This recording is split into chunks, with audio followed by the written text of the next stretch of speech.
պետք է հասկանաս, որ կարող ես ամեն ինչ կորցնել, իսկ այդ դեպքում գործիքակազմի մեջ ընտրությունը մեծ չպետք է լինի, ու պետք չի հղումներ անել, մեկը ասում է ռուսներն են պահում սրան, մեկը ասում է թուրքերն են պահում սրան, մեկը ասում է Միացյալ Նահանգներն են պահում սրան, մեկը չգիտեմ ինչ ասում, եւ այլն, հավատացնում եմ ձեզ իրան պահում է ուժային համակարգը, ում ինքը անընդհատ փոփոխում է, ում ֆինանսավորում է,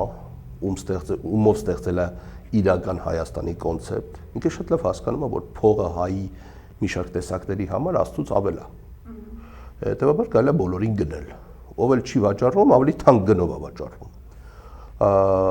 ես ընդհանրական դատողություն չունեմ, ես ասում եմ, բա որ ասֆալտի վրա կա,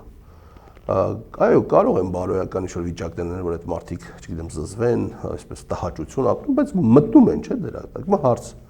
Պետական պահպանության ծառայություն կա, չէ՞, ԱԱԾ-ից հանեցին, կպցրեցին վարչապետին անձամբ ինքն է կառավարում։ Այդ մարդիկ ամեն օր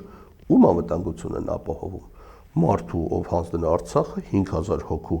կյանքի գնով Հայաստանը ուծացնում է, սպասարկում է թուրքերին, Ադրբեջանին, հիմա արդեն իրականում ավելի շատ թուրքերին մեծ հաշվով, հա, որովհետև Հայաստանը այս պահի դրությամբ օպերատիվ մակարդակով գաղութացման